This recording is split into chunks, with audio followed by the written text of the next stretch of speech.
नमस्कार. मी प्राध्यापिका डॉक्टर संगीता बानाईत, कलागौरव अध्यक्ष.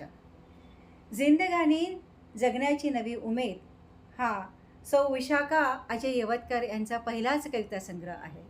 आणि या पहिल्या कविता संग्रहामध्ये त्यांनी अतिशय सुंदर सगळ्याच विषयांची सुंदर अशी मांडणी केलेली आहे.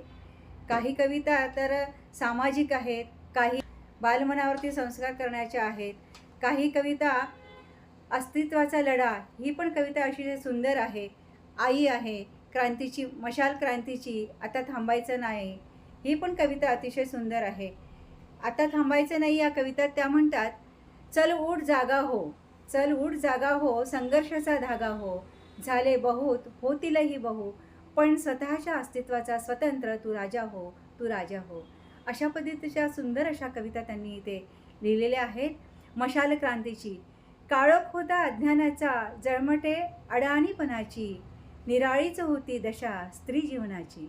स्त्री जीवनसुद्धा त्यांनी अतिशय छान पद्धतीने हाताळलेले आहे. लहान मुलांपासून तर मोठ्यांपर्यंत अतिशय सुंदर असं मोटिवेशनल त्यांनी या पुस्तकामध्ये लिहिलेलं आहे. त्यांच्या या पुस्तकाला मी खूप खूप अशा शुभेच्छा देते आणि साहित्याचा वसा पुढे न्यावा अशीच मी मनीषा व्यक्त करते, त्यांचे कौतुक करते आणि त्यांच्या पुढील वाटचालीसाठी खूप खूप शुभेच्छा देते. धन्यवाद.